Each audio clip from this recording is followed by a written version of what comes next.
तरतीब चल रहे टैक्सी स्टैंड, बस स्टैंड और जो वहाँ पर लोगों ने तमाम प्रकार के अवैध पार्किंग स्थल बना दिए गए हैं, यह भी है। और शहरी क्षेत्रों में या नगरीय क्षेत्रों में या सड़क के किनारे जो बस्तियां हैं वहाँ पर अतिक्रमण भी इसका कारण है। इसलिए संयुक्त रूप से इस पूरे कार्यक्रम को केवल परिवहन विभाग का कार्यक्रम नहीं है, हमने इसलिए गृह विभाग को इसकी ओवरऑल मॉनिटरिंग करने की जिम्मेदारी दी है। गृह विभाग पीएस सिस्टम के साथ साथ ट्रैफिक पुलिस को भी ठीक करेगा। ट्रैफिक पुलिस के साथ ही हमारे यहाँ अगर कोई अवैध रूप से वाहन सड़क के किनारे खड़ा किया है तो वहाँ पे क्रेन जाकर के उस वाहन को सीज करने और उसके खिलाफ कार्रवाई करने के लिए भी हम लोग सेकंड उसमें आगे कार्रवाई आगे बढ़ाएंगे। परिवहन विभाग की जिम्मेदारी इसमें बहुत महत्वपूर्ण हो जाती है। आपने भी गाजियाबाद की दुखद घटना देखी होगी जिसमें स्कूली बस से एक बच्चे का सिर बाहर होने के बाद 11 वर्ष के उस बच्चे की दुखद मृत्यु होती है। दुखद मृत्यु के बाद जब बस का फिटनेस के कागज मांगेगा तो उसकी फिटनेस ही नहीं थी। ये परिवहन विभाग की पहले प्राथमिक जिम्मेदारी थी कि हर एक बसेज का स्कूल कॉलेजेस खुलने के पहले हम सुनिश्चित करें कि उनके पास अपने वाहनों की फिटनेस सुनिश्चित हो। लापरवाही हुई, उसमें जवाबदेही भी तय की गई। परिवहन विभाग को इस बात को सुनिश्चित करना होगा कि सभी प्रकार के बसेज का, ये स्कूली बसेज हों, प्राइवेट में कॉन्ट्रैक्ट कैरिज में चलने वाली बसेज हों या फिर परिवहन विभाग के साथ संबद्ध बसेज हों या फिर उत्तर प्रदेश परिवहन निगम के द्वारा संचालित वाहन हों या ट्रक हों, 4 व्हीलर हों, 2 व्हीलर हों, इनको नियमित रूप से इनकी चेकिंग करना और ट्रैफिक के नियमों का पालन करवाने की व्यवस्था इनसे सुनिश्चित करना, यह परिवहन विभाग सुनिश्चित करें। उनकी जो फील्ड में तैनात जो भी उनके अधिकारीगण हैं वे इसको सुनिश्चित करवाएं। पुलिस की मदद भी लें, ट्रैफिक पुलिस की मदद भी करें। ओवरलोडिंग को रोकना, सड़क के किनारे कोई ट्रक, कोई बस अवैध रूप से पार्किंग न करें और सभी जिलाधिकारी और पुलिस अधीक्षक इस बात को सुनिश्चित कर लें। उप जिलाधिकारीगण भी और डिप्टी एसपी भी इस वीडियो कॉन्फ्रेंसिंग के साथ जुड़े होंगे, वे इस बात को नोट करेंगे किसी भी सड़क पर, वह हाईवे हो, स्टेट हाईवे हो, एक्सप्रेसवे हो, जिला मार्ग हो, नगरीय चौराहा हो या कोई भी अन्य स्थल हो, अवैध bus stand, taxi stand, 3 wheeler stand, rickshaw stand या कोई भी इस प्रकार की अवैध गतिविधि नहीं चलनी चाहिए। स्टैंड का मतलब सड़क के किनारे उसके पास पर्याप्त मात्रा में पार्किंग का स्पेस हो, वहां आने वाले यात्रियों के लिए कुछ बुनियादी सुविधाएं हो, महिलाओं के लिए, पुरुषों के लिए टॉयलेट हो, पेयजल की सुविधा हो, बैठने की व्यवस्था हो, तो कोई व्यक्ति स्टैंड के नाम पर तब वहां पर प्रशासन से अनुमति लेकर के तब तो स्टैंड की फीस वसूल कर सकता है। लेकिन अगर सड़क पर कोई करता है तो उस पर अवैध रूप से संचालित इस प्रकार के सभी वो अगले 24 घंटे के अंदर बंद होने चाहिए। बंद होने के साथ ही हमें सुनिश्चित करें कि अगर कोई व्यक्ति इस तरीके के उसको करने का अभ्यस्त है तो उसमें एफआईआर लॉन्च करके, गैंगस्टर के अंदर एफआईआर लॉन्च करके उसमें फिर हमें उसकी पूरी संपत्ति को जब्त करना चाहिए। उसने इस प्रकार के अवैध वसूली से जो पैसा कमाया है वह राजकोष में वो पैसा आना चाहिए, इसकी कार्रवाई हमारी आगे बढ़ जानी चाहिए। इसलिए अवैध रूप से स्टैंड नहीं चलेंगे। लखनऊ अगर हम अयोध्या की ओर से आते हैं या बाराबंकी की ओर से आते हैं या कानपुर की ओर से आते हैं, कई कई किलोमीटर तक हम लोग देखते हैं ट्रक्स खड़े हैं हाईवे के किनारे। क्यों खड़े हैं? बहुत बार एक्सीडेंट के कारण भी बनते हैं। ये सड़क के किनारे कोई वाहन खड़ा नहीं होगा।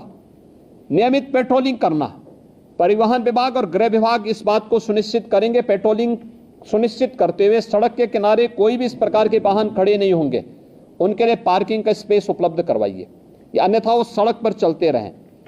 ढाबा भी अगर पार्किंग के लिए नहीं है तो ढाबा को भी, इस प्रकार के अवैध ढाबों को भी आप सड़क के किनारे से हटाएंगे। एक्सप्रेस हाईवे हो, पीडब्ल्यूडी से जुड़े हुए मार्ग हो, नगर विकास से जुड़े हुए हो या किसी भी अन्य विभाग से जुड़े हुए मार्ग हो, अवैध अतिक्रमण इनमें से सब जगह हट जाना चाहिए। हर हाल में हम इस बात को सुनिश्चित करें, ये सभी संबंधित विभाग इसके साथ जुड़ेंगे। मुझे आश्चर्य होता है कि बच्चों को पहले स्कूलों में ट्रैफिक के नियमों के बारे में जानकारी बताई जाती थी। आज ये सभी चीजें पाठ्यक्रम से एक प्रकार से नदारद सी हो चुकी हैं। मैंने प्राथमिक शिक्षा, माध्यमिक शिक्षा, उच्च शिक्षा, इन सभी से मैंने कहा था कि हर जनपद में प्रधानाचार्यों की ट्रेनिंग का एक कार्यक्रम, मुझे विश्वास है कि सभी जगह हुआ होगा। जिन लोगों ने ट्रेनिंग ली है, विद्यालय के प्रिंसिपल होंगे, प्रधानाचार्य होंगे, प्राचार्य होंगे, वे सभी अपने अपने विद्यालयों में ट्रेनिंग के साथ साथ बच्चों में अब एक हम लोग हैंडबिल हर जनपद में सूचना विभाग की तरफ से भेज रहे हैं। इस हैंडबिल का प्रकाशन हर एक बच्चे के पास ये हैंडबिल पहुंच जाए, कॉमन मैन के पास भी पहुंचे, चौराहे पर जहां पर हमारे पब्लिक एड्रेस सिस्टम हो वहां पे भी ये पहुंचे। हमें क्या करना है, क्या नहीं करना है, अच्छा हैंडबिल बनाने का प्रयास हुआ है। बच्चों को बताने की व्यवस्था, उनको स्कूल में बताना, हम सड़क पे चल रहे हैं, हमें कैसे चलना, पैदल चल रहे हैं, कहां से हमें सड़क क्रॉस करनी है, हम टू व्हीलर में जा रहे हैं, हमें किन नियमों का पालन करना है, हम फोर व्हीलर में चल रहे हैं, हमें किन नियमों का पालन करना है, हमें टू व्हीलर, फोर व्हीलर या सड़क पे चलते समय मोबाइल फोन या ईयरफोन का इस्तेमाल करना है, नहीं करना है, इसके लिए क्या सावधानी बरतनी है। ये सभी चीजें सामान्य जानकारी है। इन सभी सामान्य जानकारियों को अगर हम स्कूली बच्चों को देंगे तो वे बच्चे अपने घर में अपने अभिभावक को भी बताने में थोड़ा सफल हो सकते हैं, बता सकते हैं। और हर एक स्कूल कॉलेजेस में इस प्रकार की डिबेट भी होनी चाहिए, कार्यक्रम भी होने चाहिए। अगले 2 दिन विद्यालय चलेंगे, उन 2 दिनों के अंदर हम इन कार्यक्रमों को वहां पर लागू करने का प्रयास करें। कहीं प्रभात फेरी निकले, कहीं इस पे टॉक हो, कहीं यहाँ पर डिबेट हो, कहीं यहाँ पर कुछ अन्य कार्यक्रम चलने चाहिए। ये स्कूल कॉलेजेस की एक जिम्मेदारी बनती है और इसके बारे में हमें प्रतियोगी कार्यक्रम भी वहां पर आगे बढ़ाने चाहिए। इसके अलावा हम इसमें तमाम अन्य संगठनों का भी सहयोग, स्वयंसेवी संगठन होंगे, सड़क सुरक्षा से संबंधित जानकारी देने वाले तमाम अन्य सामाजिक संगठन होंगे, उनका भी हम इसमें मदद लें। इसमें हम लोगों से इस बात को सुनिश्चित करें कि सड़क स्टंट करने की जगह नहीं है। ओवर ब्रिजेज या फ्लाईओवर के ऊपर जो स्टंट होते हैं, जो युवा स्टंट कर रहे हैं अपने बाइक से, हर हाल में इसको रोकना। बाइक से चल रहे हैं तो हेलमेट अनिवार्य करने की आवश्यकता है, बताने की आवश्यकता। 1 सप्ताह अवेयरनेस के कार्यक्रम चलाइए, पहले अवेयरनेस, और फिर अगर अवेयरनेस के बाद आपको लगता है कि अब हमें इन्फोर्समेंट की आवश्यकता होती है तो उसके बाद फिर हमें इस कार्यक्रम को उसके बाद फिर आगे बढ़ाना चाहिए। इसलिए पब्लिक एड्रेस सिस्टम को सक्रिय करने और उनका उपयोग करने के लिए ही हमने इस बारे में कहा।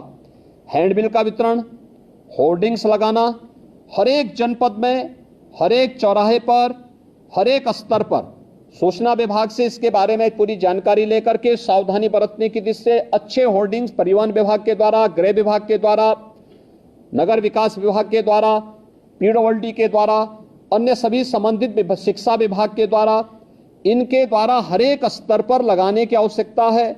इसके पोस्टर बनाए जा सकते हैं, एलईडी में, एफएम रेडियो पर, लोकल स्तर पर इसके हम तमाम कार्यक्रम इसके आगे बढ़ा सकते हैं। ये चीजें हम सुनिश्चित करें।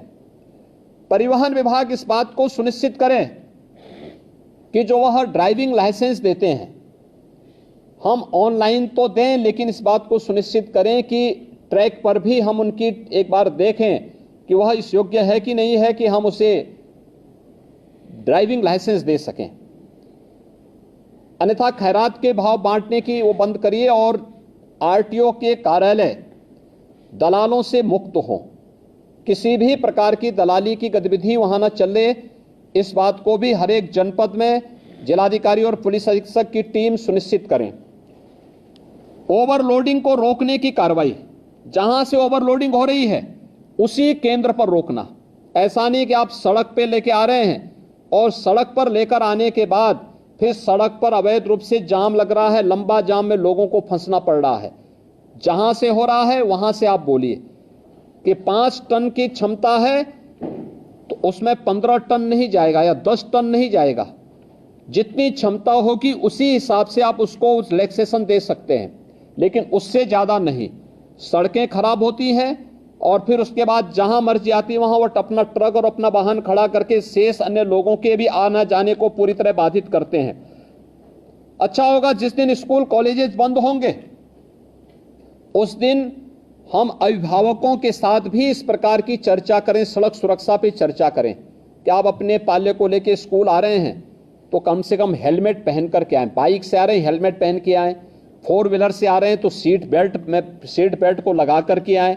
बच्चे को सड़क सुरक्षा के बारे में, कहां से सड़क क्रॉस करनी है इसके बारे में जानकारी दें। ऐसा नहीं कि कहीं भी वो क्रॉस कर रहा है और बिना देखे चल रहा है, चपेटे में आएगा तो उसके बाद फिर बोलने की आवश्यकता नहीं। इन चीजों को हम उसके बारे में देखें। सड़क सुधार से संबंधित जो अन्य मामले हैं जिसमें लोक पीडब्ल्यूडी का है, एनएच का है, एनएचईआई है, यूपीडा है, ईडा है, इसमें ब्लैक स्पॉट को सुधारने की कार्रवाई। ब्लैक स्पॉट के बारे में हम लगातार कहते रहे हैं। साइनेजेज कहां पे हमें लगाने, पहले सड़कों पर वाहन कम थे, हर एक जगह लगाया जाता था। आगे अंधा मोड़ है, आगे पुल है, आगे स्कूल है, आगे हॉस्पिटल है, आज ये सभी साइनेजेस हट चुके हैं। इसको फिर सभी संबंधित विभाग अपने अपने उसमें सुनिश्चित करें। आगे बाजार है, ये सभी चीजें लगनी चाहिए। स्पीड कितनी होनी चाहिए, स्पीड लिमिट भी उसमें लिखें। हमें तय करना होगा कि कोई भी ओवर स्पीडिंग ना हो, इसके कारण किसी की गति सीमा के बारे में हम सुनिश्चित करें। अवैध ढाबों के बारे में हम सुनिश्चित कर लें। और इसके अलावा हमें इन चीजों के बारे में भी तय करना होगा कि टोल प्लाजा में ओवर स्पीडिंग और ओवरलोडिंग के बारे में हमें इन चीजों को वहां पे सुनिश्चित करना होगा। ब्रेथ एनालाइजर को भी उपयोग करके चालकों के परीक्षण की कार्रवाई को करना। खनन विभाग के साथ मिलकर के हमें जनपद के अंदर इल्लीगल माइनिंग को रोकना और इल्लीगल माइनिंग के साथ साथ ओवरलोडिंग को भी उसके साथ रोकना है। जिलाधिकारी, पुलिस अधीक्षक माइनिंग विभाग के साथ मिलकर के इसको सुनिश्चित करेंगे हर जनपद में कि इल्लीगल माइनिंग भी नहीं होनी है और ओवरलोडिंग भी रोकना है। पहले अवेयरनेस के कार्यक्रम करें और वहां पे उसके पहले जहां से शुरू हो रहा वहीं से आप इस कार्यक्रम को शुरू कर देंगे। सड़कें अपने आप साफ सुथरी दिखाई देंगी। इसके अलावा स्वास्थ्य विभाग की भी इसमें बड़ी भूमिका